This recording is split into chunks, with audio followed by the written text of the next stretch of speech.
everyone, welcome to Academy of Astrology UK. I'm Rod Chang, and today with me is my best friend, Christian Conning. And guess what? We have a whole new series of astrologies coming up. In this series, we are going to talk about fixed stars, or we prefer call it stars. And but I mean, you know, the fixed star is very important part of astrology, especially back to, you know, Babylonian time, and it's very important. But nowadays, or like a little bit before, I think astrology a little bit kind of lost it, or just use it as a kind of sounds like a sidekick or adding up. Then it loses beauty for me because I like a whole sky. This is how I've been, you know, drawn into astrology is the stars in the sky. They are amazing. When I look at the sky, I just lost myself in the sky. I try to see all the Milky Way and a lot of things.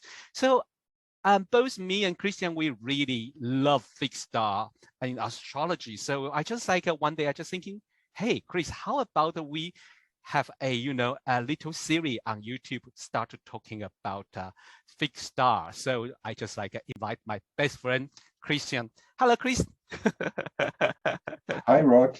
Hey. Thanks for this nice introduction. It's, as you said, fixed stars are just amazing.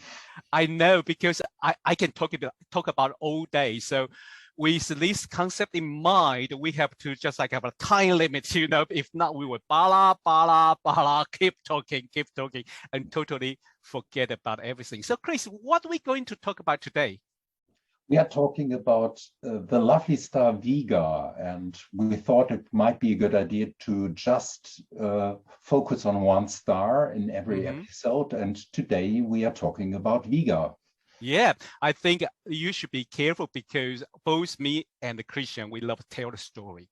So even just one star, we will talk until tomorrow and then never stop. Okay, let me share my screen. Okay, Vega. Just give you a little bit background. I don't want to bombard you with astronomy, which I enjoy it so much. But for most of the people, they just like, oh, don't give me that too much. Oh, it's too difficult. Okay, the first things we need to know, the brightness. Vega has the brightness +0. What does that mean? Okay, in astronomy or for stargazing, the lower number, even the negative number, is the brightest one. Like the sun is -26. Okay, and the moon would be -12. Venus is very bright planet, it's -4, and then Ceres is, I think, is a -0. Okay, 0 point something, and so Vega is +0. So we can see is the fifth brightest star in the whole sky.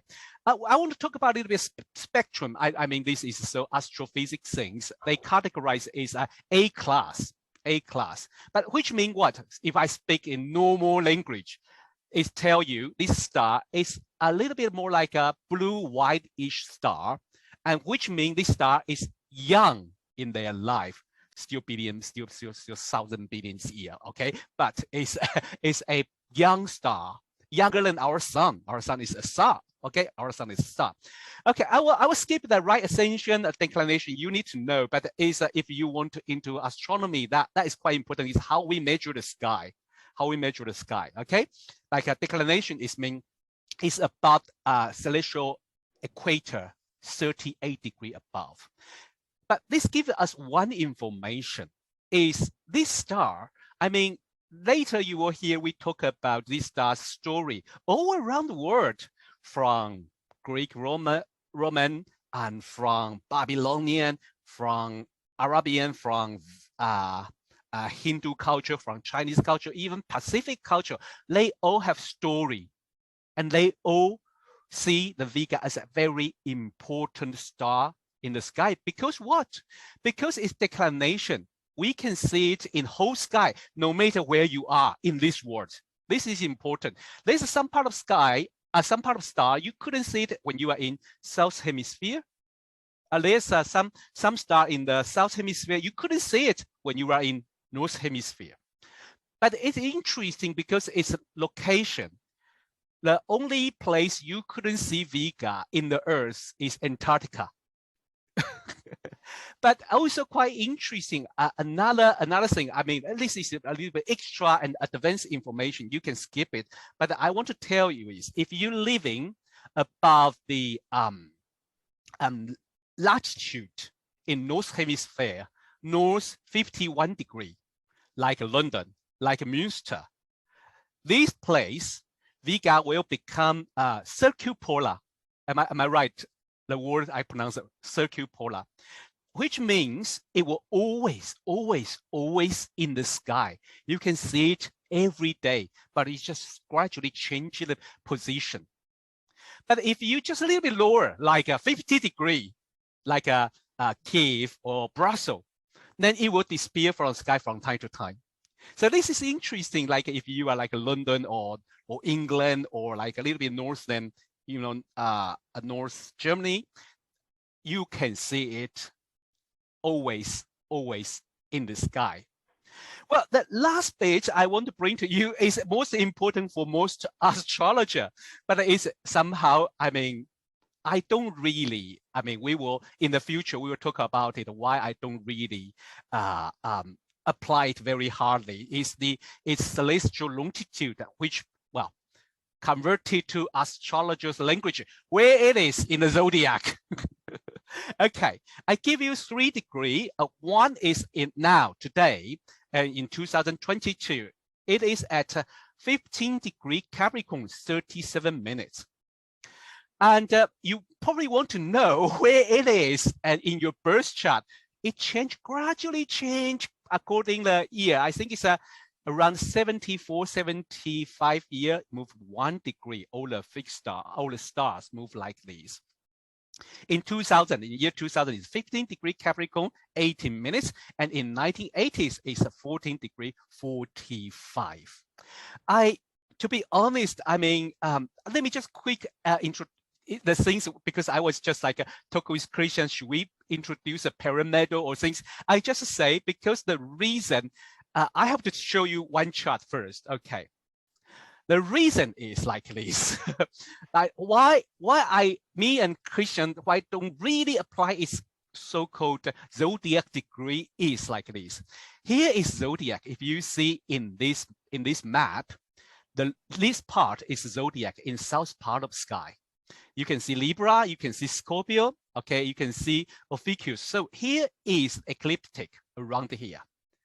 So if you say Vega is 15 degree Capricorn, which you dark Vega onto the ecliptic. So which for me is like, well, I couldn't really say this is the 15 degree, but it's important and it's true. Its location is at a 15 degree Capricorn, but visualizing you just like, is that close to Capricorn? Maybe not. So, okay. So yes, its celestial longitude is in 15 degree Capricorn, but it's not in Capricorn. It's not even close to the zodiac. This is a very important for the people starting to study fixed star.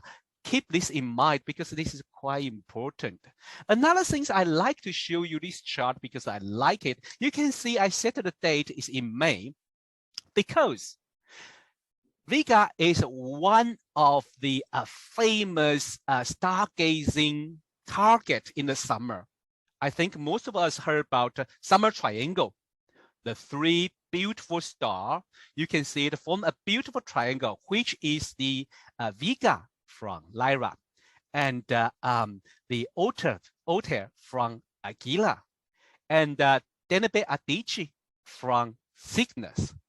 So these 3 form the 3 beautiful summer triangle. You can always in the summer evening, summer night, you go to your garden, you go to countryside, you can see them beautiful. And around here is the beautiful Milky Way. There's another reason I love them. They all kind of around the Milky Way. So very, very easy to see it. But how about the winter? Okay, I can only give you my location. If you are a little bit north, to be honest, like a little bit north latitude, today, when you see this episode, you probably missed the chance because it's 8 o'clock. But just after sunset, and you're going out in the winter time, you're going out. It's at the northwest sky, but kind of lower, quite close to horizon. So you don't need like tail your neck like, oh, where it is. No, you just look like this. And you will see it toward the northwest, and you will see Vega, very bright. If you see that, never doubt it. If you know the direction is northwest, it will not be Jupiter. It will not be Venus, because they are not in the north, okay? They are in the south. So in the north, when you face north, you see that bright star. You say, oh, what is that star? Vega. Okay, and this is a little bit about astronomy. I mean, I'm a kind of such a geek, so when I talk about it, I would just get very, very excited. Okay, but come back to astrology. Well, the first I want to share with you is how the other astrologer before our time think about Vega. Vega, I think there's a lot of things they can talk about it, but it's very interesting. Most astrologers agree it has like artistic ability. Like Vivian Robson, or both Vivian Robson and Elizabeth Epting, they both think they are related. This fixed star is related to art, artistic, and music. In Vivian Robson's book, he said, according to Ptolemy, Vega has a Venus and the Mercury nature, which means most astrologers will just say, okay, when you see Vega in your chart, which means, oh, I have the North Node in the 15-degree Capricorn. I have Vega conjunct my North Node. Let me go back to my point. Here is 15-degree, and then here Capricorn, and then here is Vega, okay, conjunct. Okay, so they would make an interpretation. So this means the Venus and the Mercury quality will have impact on my North Node theme. Okay, which means, well, if you think North Node maybe is like a learning or increasing, that means I like to learn Venus things, beauty, art, or social life, or about love, or about money. Mercury could be business, could be talking, you know? So this is how most astrologers delineate about fixed star according to Ptolemy. But apart from that, they also talk about harmonious, poetical, fond of music, even love science and art. The one thing I want to mention is quite interesting. You know, I'm a little bit eccentric, so when I see the word eccentric, I get a little bit high. So this is what Elizabeth Epting says. With eccentric artists, this may lead to a debauched life. What does that mean? And English is not my first language, like Christian, so I went back to check dictionary. I said, ooh, hello, I like this word. It makes a little bit, more erotic, more, sexual-wise, or more adventure in the love life-ish. So this is how Vivian Robson and the Epting Hoffman's book, you can see I have put their book here. If you are into fixed star in the more kind of a traditional way, I think you can consider their book. But not everyone used this method. So I'd like to hear what Christian's talking about this. Christian, how you think about Vega? Yes, you mentioned Robson, Epting, and Hoffman. And I think we have to talk about additional author, and this is, of course, Bernadette Brady's research on fixed stars. And I am totally into Bernadette's interpretations. Of course, we have to mention Darylyn Gansberg. She also did quite a lot of research on stars. She and Bernadette, this is a line I'm following. So I'm not into these projected degrees, as you said. This is because most of the stars are not on the ecliptic. Most of them are far away from it, and especially Vega is quite far away from the ecliptic. So when you say it's at 15 Capricorn, it isn't. Of course, astronomical, it's right regarding celestial longitude, but we forgot the latitude, and this is quite big, the number. So it's not in conjunction with your Mercury or whatever planet, because planets move on the ecliptic and stars don't have anything to do with the ecliptic. So just a few stars can conjunct a planet, for example, Regulus or Zuben Genubi. Theseus, that's not a star, this is a nebula. So only stars that are close or on the ecliptic really can conjunct your planets. But astronomical speaking, this is of course right coordinate. But it's important to say it's just one coordinate, and we always need two things that we can measure it accurately in 3D or in 2D. That's the right word. So I really love your astronomy things, but one thing I want to add is it is 25 light years away, Vega. So just to give you an impression about the dimensions, just think about what you did 25 years ago when the light of Vega started to come to us and tonight reaches us. So it's 25 years of journey through the space, and I like this idea to get an impression of the dimensions.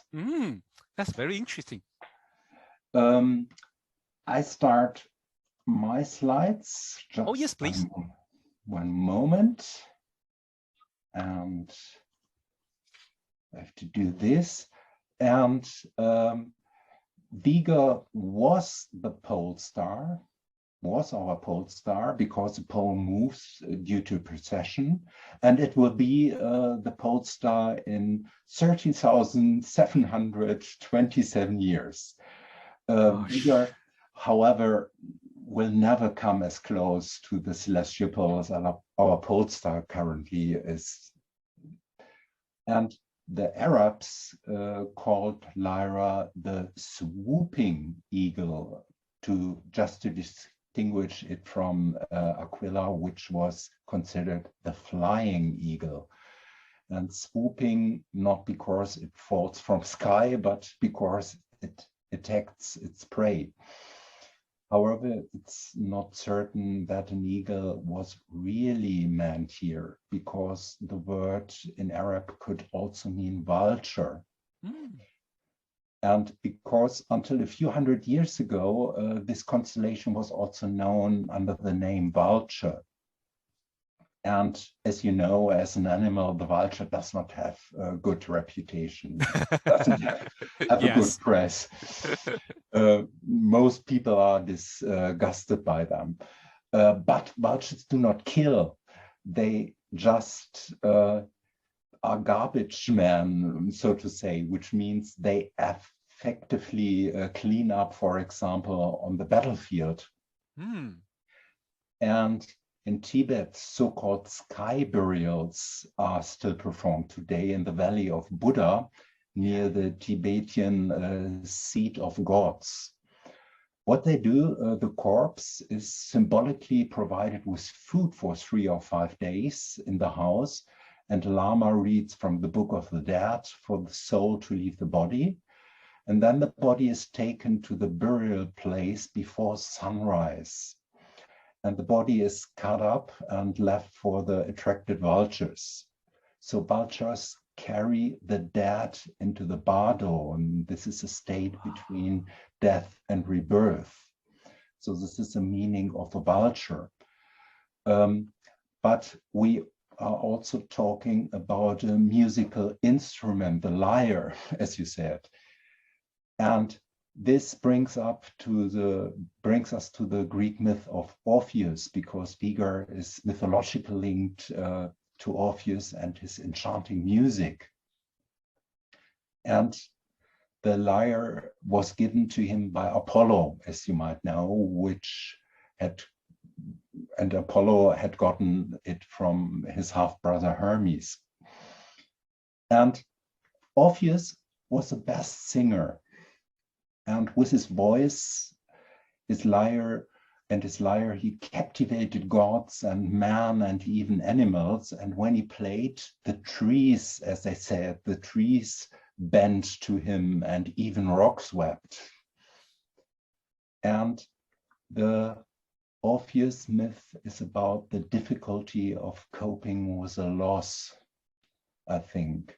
It's about trying to regain a lost unity, to sublimate the separateness.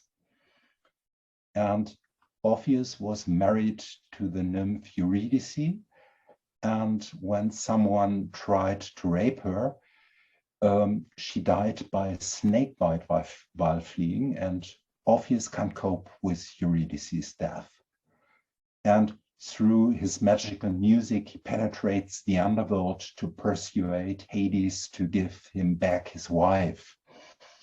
He sets God and the world in motion to undo the separation, and he wants to dissolve the boundary between life and death. That is a thing he is actually trying. And I thought, when I read about this, what fantasies of omnipotence. And Orpheus rebels against death and demands his wife back, and he tries to regain something irrevocably lost through his magical gift. And the power of his arts apparently knows no bounds, as Persephone was so moved that she allowed him to take Eurydice back up with him. Most of you know the myth probably. But there's always a but, isn't it? But there was one condition. When he ascended together with Eurydice back to Earth, Orpheus had to go ahead and was not allowed to look back at Eurydice. Since he did not hear her steps behind him, he looked around, and Eurydice was finally taken from him by Hermes, and he loses Eurydice forever. And for 7 days and nights, Orpheus sat on the banks of the river Styx and begged for mercy.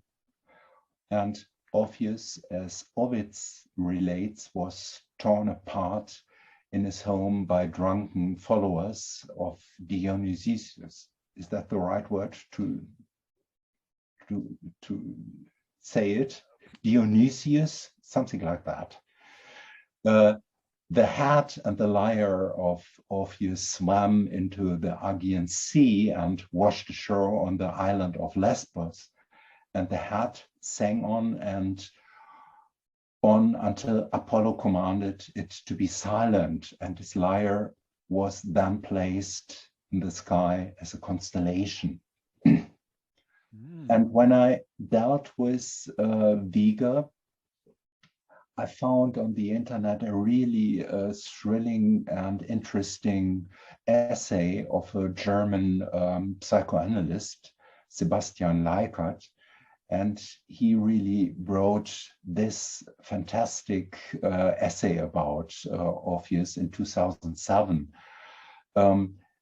Translated to English, the title is Crossing the Mirror, the Orpheus Myth and the Psychoanalysis of Music. Unfortunately, it's only available in German. I will give you the link if you understand German. It's really worth reading. I put the most important parts from this essay and try to translate it. So here's an excerpt. He wrote, the Orpheus theme represents the processing of the primary loss, the loss of the prenatal unity with the mother. Eurydice has no history. She is the faceless mother of prehistory, a mother that the subject cannot possess, but has always already lost. Since it is a primary loss, the psychic organization is in no way prepared for this loss. We can now read the Hades journey as an attempt to reach that impossible place of prehistory where the unity with the object still existed. The Hades journey is a metaphor for what we experience in music, the effective reattainment of a fusional unity with the object. The effect of music in prenatal life is well studied. If the unborn has such a differentiated perception of music, how should it have no perception of the music of the mother's voice? The unborn hears the mother. At the latest, from the 4th month of pregnancy, the hearing is fully developed and listens to the mother. If the voice is a first, the archaic object, it will also be the one to which not only the famous oceanic feelings of happiness are attached, but also archaic fears of destruction. The singer reverses this relationship. It is a memory of the fusional union of the acoustic world, but this time the singer pulls the strings. The sense of sublimation then lies in the transformation of primacy experience into a controllable and manageable sequence that modulates excitement and relaxation in such a way that it becomes enjoyable. And this is the excerpt I really want to share with you. Here is a link. As I said, unfortunately, it's just in German, but if you can understand German, it's really worth reading. Don't worry, I have the Vega conjunct my North Node. I can read it. Okay, lucky you. Sorry, I'm just joking. No, I can't. But yes, thank you very much. But this is so beautiful, especially first is in another language resource, which we really to get it. And the second, only your knowledge, your understanding, and your professional can, can make this kind of link between Lyra, Orpheus, and these our the related to a mother and the loss of Eurydice. It's so beautiful. I love it when you read it. I was just like, oh wow, I was really lost in your story. Yeah, regarding Lyra, it's about the loss, as you said, of the unity with the mother. But with Vega, I would like to understand it more broadly. It's not just about the loss of the primary object, meaning the mother. I think Vega is about the desire and longing to regain a fusional unity with a paradisical state. So this is primarily about spiritual longing and the desire to experience the eternal through sublimation, that is, meaning to reflect the mythical, mystical world within the context of a cultural act. So a sense of wonder, enchantment, awe, or delight. So Vega is also a star of music. As Albertine and Hoffman and Robson also say, music as magic that can enchant and captivate, but also any other art form that enchants and fascinates and captivates people and connects worlds. For example, poetry, film, art can be called enchantment. And I think this star gives creative, mystical abilities which can be used artistically, spiritually, or as a tool of manipulation and deception, of course. Oh, interesting. Because I have to chipping, because this picture is like a kind of a quite interesting, and think about Vega, and with this picture I would just like really, but interesting, because when we prepared, when we discussed it, I just like when every time if I call the word, because I keep call this constellation Lyra, and there are few reason because I know it's a liar. A liar. Lyra. That's why that's my pronunciation, because I will make it a liar. So it's like, well, could this be? But you just make me remember another story, very quick story about that. But it's the in the Philip Pullman, in his famous book, his Dark Material trilogy. The main character is a Lyra, and she been called Silver Tongue, because she can lie shamelessly. Yes, and if I remember correctly, Hitler has Mercury and Piran with Lyra. Oh, wow. So you have this enchanting voice, this ability to communicate in an enchanting way, but as all of you know, not in a very good moral or ethical manner, of course, but it's enchanting. This Mercury is combined with Lyra in the Piran way, not in the projection way. So enchanting voice, enchanting skills to speak. Yes. So I think with Vega, two motives come together. First of all, the Orpheus myth and the vulture that brings the dead from one world to the other. So Vega can move between different worlds. Vega, in my opinion, is a realization of time in the microcosm of the moment.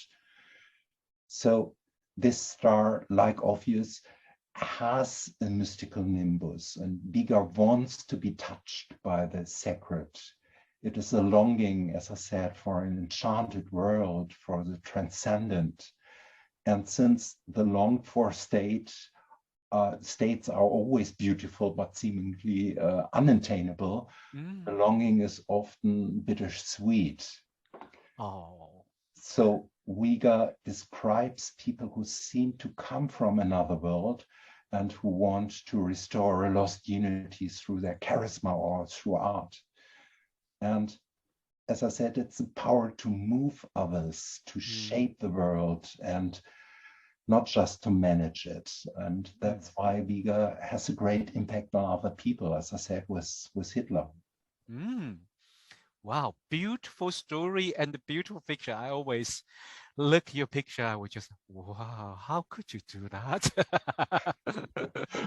Photoshop is helpful. That I need to learn, yes. Which is my weakest point, Photoshop. So, wow, God, thank you. So that was me. I do stop sharing. That. Okay, yes, please. Have a discussion. Yes, yes. Yeah, well, beautiful. So I like the way, because I think this is one method, not only method, one method. Oh, I think this is one of, I love all the stars, to be honest. There's no good star or bad star. There's no lucky star or malefic for me. All the stars have their beauty for me. But I like Vega most. Reason is, and when I do the astrophotograph, I need a bright star to do alignment first. And second, I needed to adjust my focus, the camera and the lens focus, according to the bright star. Where to find bright star? Vega is one of the super bright star. I think it is the fifth bright star in the whole sky, but also the second brightest sky stars in the north celestial hemisphere. So it is very interesting, because for me it's very easy to identify this star, especially I living in London, and we have a very severe light pollution. We call it Bottle 9, which is it all the sky, you just like, even the sky sometimes glowing bright. But there's some bright star like a Ceres, like a Vega, like Arcturus, you can still see them. So this star helped me a lot when I learned to do astrophotography. Look, I can talk like whole day like this. So this is our first episode. We're going to talk about Vega and also the constellation, a little story about the constellation Lyra. In the modern astrology, we tend to apply the kind of archetype and kind of mythology into the astrology from planet, sign, even the fixed star has there. But I don't think this is so modern, because I just find the proof is there, the evidence is there. Let me share with you, because it was very interesting, because when we when people say, oh, traditional way to look at the fixed star, and just talking about the here we are. I just find this evidence is very interesting. This is from a book called Astronomica, written by Marcus Manilius from 1st century AD. There was a 2020 years ago, 21 years ago. This author, he is a poet too, but how he tell us the people born under the influence of Lyra, or he called it Lyra, has this kind of ability, because he does talk about Orpheus' story. He say the star, the Lyra, its arms spread apart in heaven, because it's around the north and around the Milky Way. And Orpheus, today's sickness, because I think in the Greek time, they think they don't call it sickness, they don't call it swan. Some of them see it as Orpheus. So Lyra, this explain why Lyra, he hold the instrument, the lyre. Okay, so that's what he say. The child of Lyra will sing beginning songs at a banquet. His voice adding melodies to the wine and holding the night in the throat. Wow, so beautiful, beautiful poetry. Yes. Beautiful poetry. It's like a melodies, you know, in the wine, and make you like, wow. I think this is agree. I'm wondering, you know, people didn't talk about it, but this could be because when you have alcohol influence, sometimes you are also in kind of you are in the two worlds. So, and he even talked about the influence of their voice, and when they couldn't have their voice, they still trying to, you know, have voice inside. Only themselves can hear, and that is so beautiful. Yes. So beautiful. So it's not only the voice outside; it's also about the voice inside. That is the things I really like. Now, as we promised, we are not just one culture, European, Roman Greek culture. I will try my best. I mean, to introduce different things. And today, when Christian mentioned about, should we talk about Vega? I say lovely, because I know the story in Asia culture, especially in East Asia, and this star is super important, especially in, as I know, in the Chinese cultural area, which means China, Hong Kong, Taiwan, and also in Japan. We all see a Vega as a daughter of Sky Emperor. And then this is, I think the story is so beautiful as she met, yes, I do my best. My Photoshop skill is not good, so I just added other people's templates. Nice. Okay. Let me play it again, okay? Yes, please. Okay, so she met the beautiful young man who is I don't want to call it cowboy, but it's in English they most likely call it a cow herd. So he looked after the cow, and which they fall in love. Well, the Sky Emperor allowed them to marry, but when they met each other, after they married, they just so enjoy their relationship. They lost themselves in their relationship. The cowherd forget his cow. The daughter, we call it a weaver or weaver girl or weaver lady. She's weaving. Her job is weaving to produce the tissue and clothes. But they both, once they are in the relationship, they both forget their things. So the Sky Emperor wasn't that happy. So he separated them in either side of Milky Way. It's a sad story. Like, have you seen a common point between the weaver lady and cowherd? In the Western, we have Orpheus and Eurydice. They've been separated, but it's life and death. Here is they both okay. They didn't mention about life and death, but they've been separated. Luckily, we have a better version. They are allowed to see each other one day a year, which is in the 7 days of 7 months, 7 lunar months, 7 days of 7 lunar months. So this day, but I think in Japan they use the calendar, so it's July, 7th of July.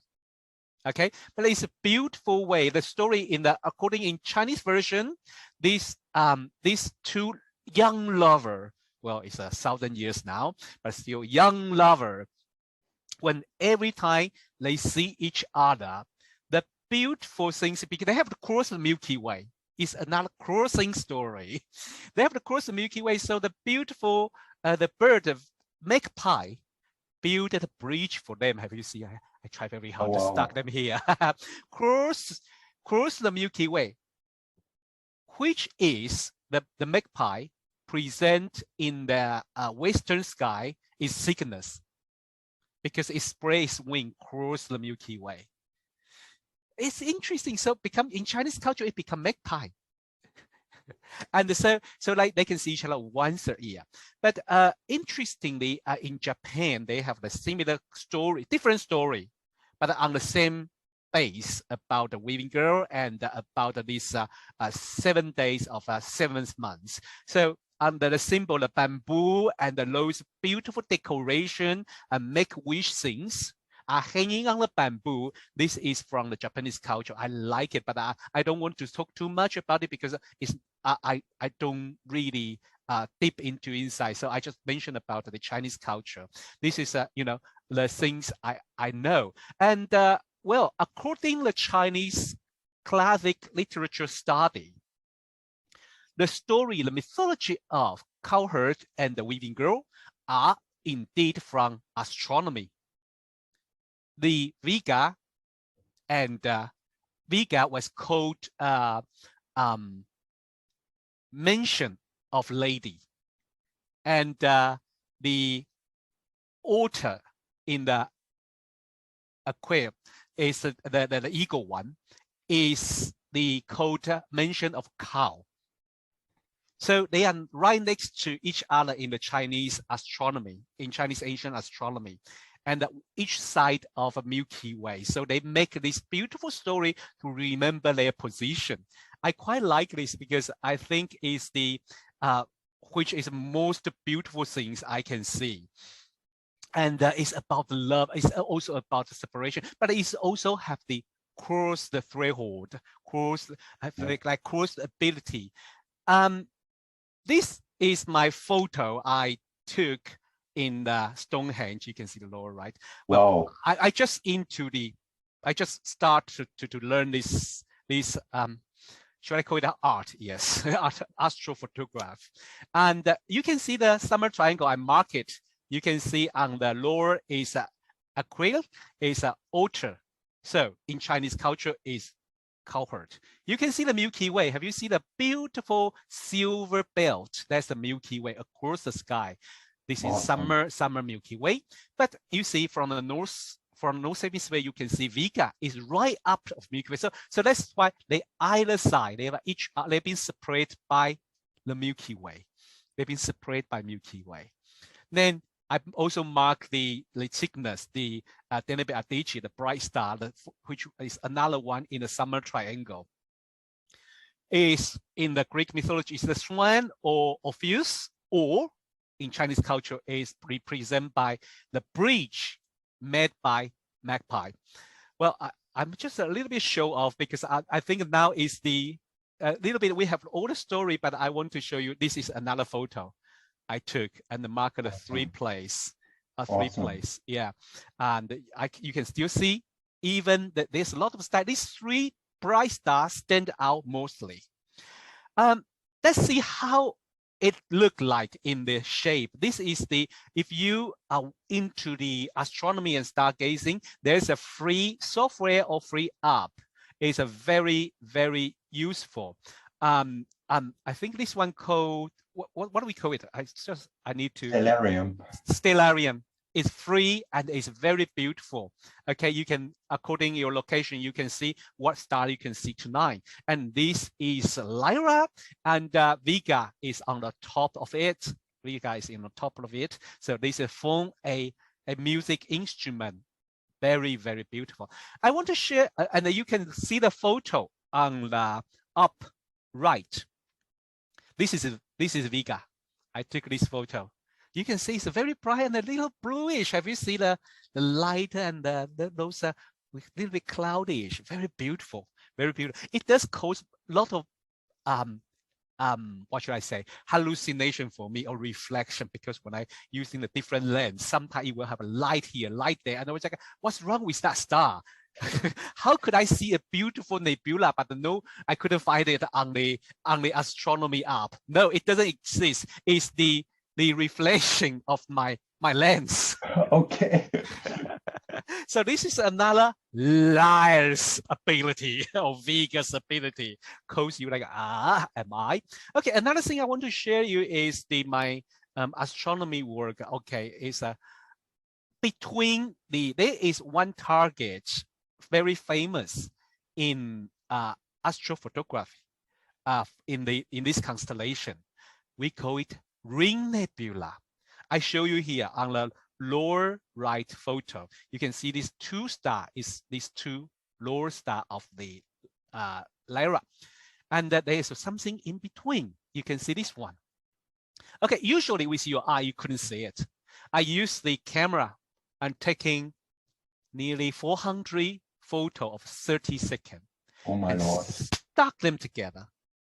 But my camera is the lens only 300 millimeter. Still quite small. If I have maybe like a huge one, the big telescope, like super gigantic 11-inch one, the ring will be bigger. I will show you the photo later, but I will show you here. Here is the work I will show you when I expanded it. Wow. You can see a tiny ring here.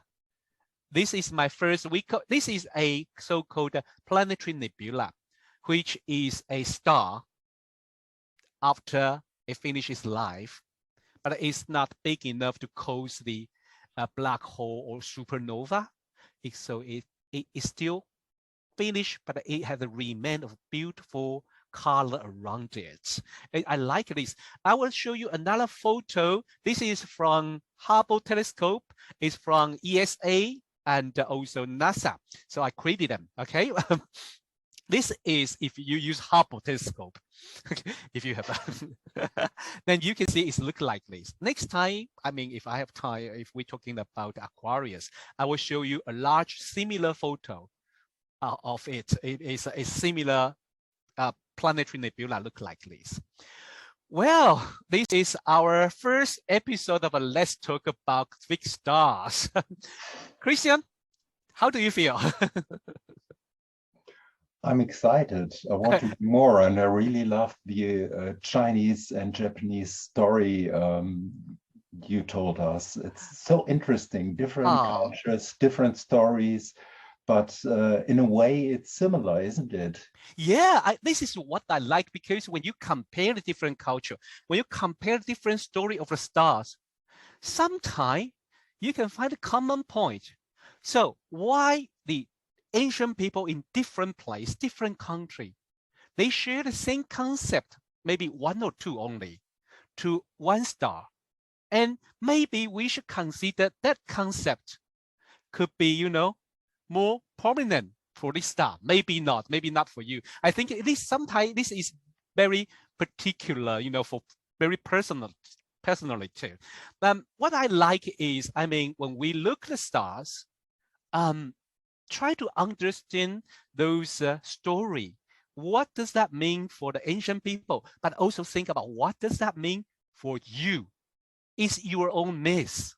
I like that sentence. It's your own nest. It's your own star. If you have that in your chart, make your own nest.